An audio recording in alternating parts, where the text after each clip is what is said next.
afternoon, children.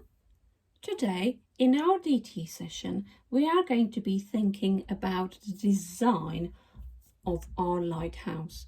As you know, by the end of the half term, we are all aiming to have created a fully working lighthouse just like this one. So that we can get to this stage, we first have to think about the materials we are going to be using and get all our materials ready.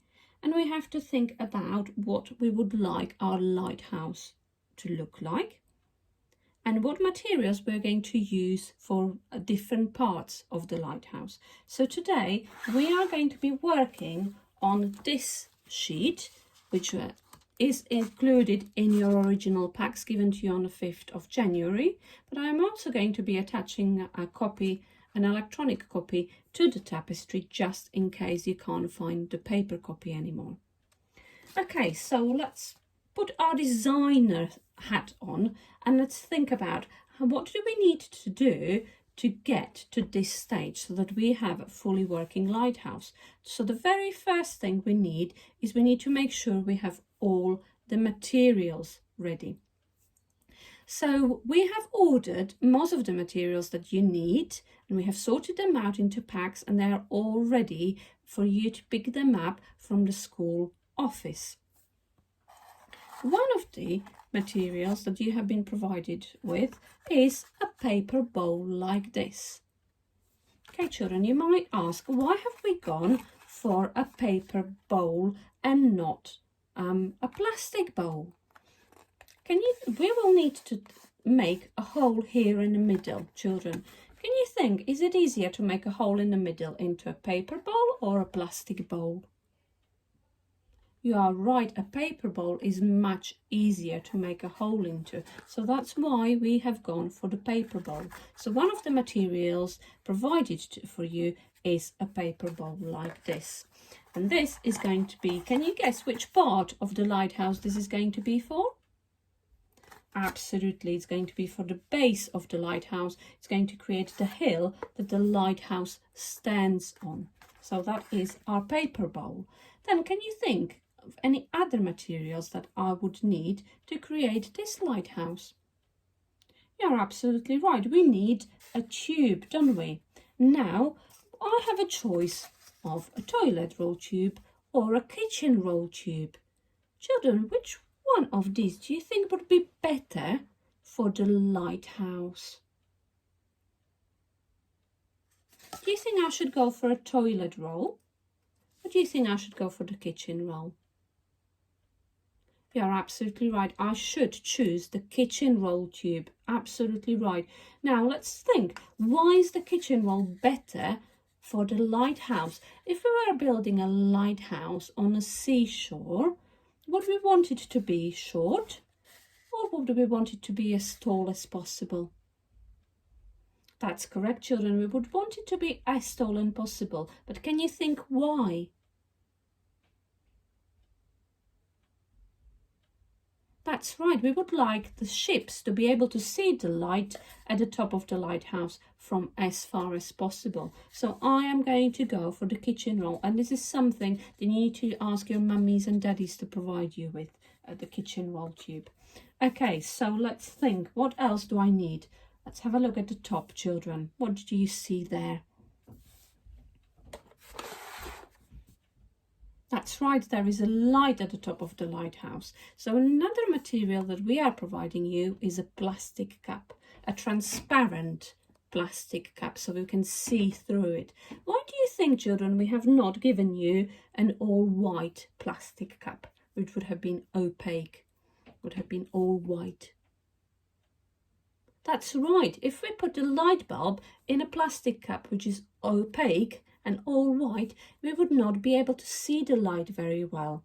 So why is it better to use a transparent plastic cup? That's right, so that the light can be seen from as far as possible. Very good. So that is another material. Now let's think. Inside the plastic cup, we are going to be putting our light bulb and a light bulb holder like this, children. Okay, so again, we have provided you with a light bulb inside the light bulb holder all ready to use. But what is going to power this light bulb, children? You are right, we will also need a battery. So that's something that is included in your pack, a brand new battery. And where shall we put that brand new battery, children? That's right, we'll need to put it inside a battery pack, which looks like this, which is also in your resource pack. And finally, how shall we connect the battery to the light bulb? That's right, we'll need some crocodile clips. So that's why you've been given 2 pairs of crocodile clips.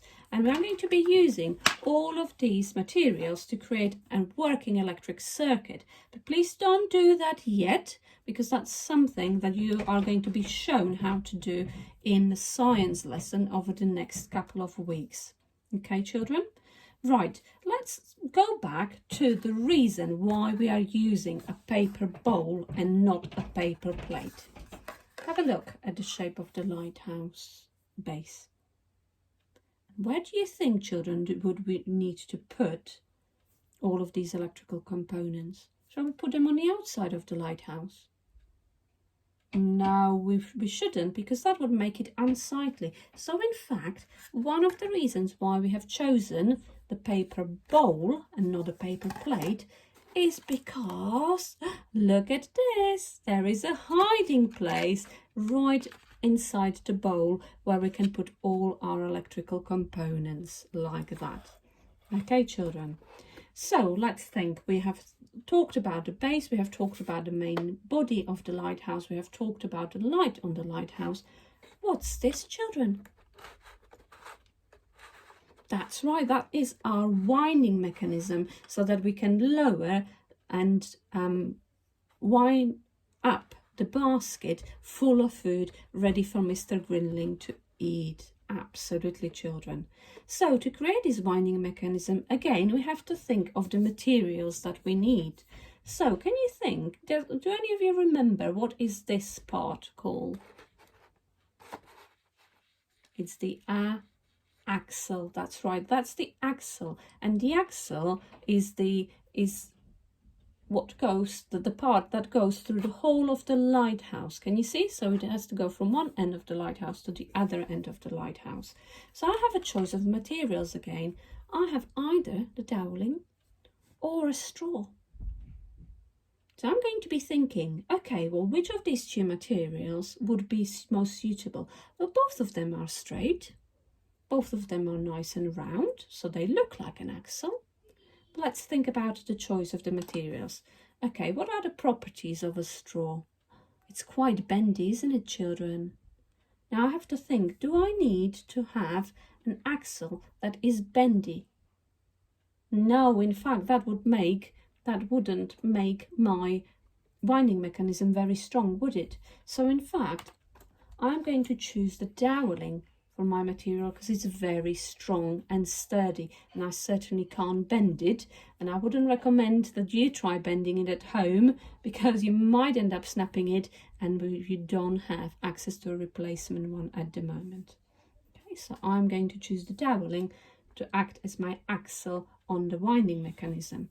I'm also going to need a cotton reel like this, which has a groove there. Groove. Can you tell me why does it need a groove? What would happen if this cotton reel did not have a groove? What would happen, children? That's right, the string would just fall off, wouldn't it? It would all fall off. Okay, let's move on to these circles. Can you see those 3 black plastic circles? And you have been provided with 3 plastic washers in your pack as well, like that, which look like that. You see, what's the purpose of those washers? Have a look. What would happen if I took one of those washers off? What would happen? Oh no, my axle would fall out, wouldn't it? So in fact, we use these washers to keep all the components nicely in place. And then finally, children, we have provided you with a piece of string. Can you think, why did we give you a string, a thick string, rather than thin sewing thread? What do you think? What would happen if we used a thread and we ended up pulling on a basket? That's right, it would snap. So we have provided you with a string so that you can have a really heavy basket attached to your winding mechanism, completely full of food, ready for Mr. Gwendling. Lovely, children. So your task today is to complete this design sheet. You need to think about what is it that we are making, children. Are we making a fire engine? No, we are not. We are making a lighthouse. We are making a lighthouse, so that's what we are going to write here. Here, this space is for you to draw what your lighthouse is going to look like. So, for example, you might have a look at this drawing of a child who has drawn what they wanted their lighthouse to look like. Once you have drawn what you would like your lighthouse to look like, and please don't rush this, use a ruler to draw the lines, not freehand. We want this to be looking really, really neat. Then have a look at the list of the materials that you have down underneath and label which material you are going to be using for which part of the lighthouse, just like this. Okay, children? On your list of materials, in fact, I have included, you have a slightly longer list because I would like you to be thinking about the properties of the materials. So you do have, for example, a straw and a doweling. Which one are you going to choose and why? You have the thread and the string. Which one are you going to choose for your lighthouse and why? So today is all about creating your design, drawing your design, and labeling each part of your design with the material that you are going to be using, children. Okay, finally, please, please, please make sure that by next week you definitely have access to all of the resources that we have prepared for you at school. So get those picked up. Make sure you have access to a kitchen roll tube and also the actual kitchen roll, because we are going to be using the kitchen roll to create texture on the base of our lighthouse. But please don't start making your lighthouse yet. That is going to be our next lesson next week, and I will give you the instructions for that next week. Bye for now.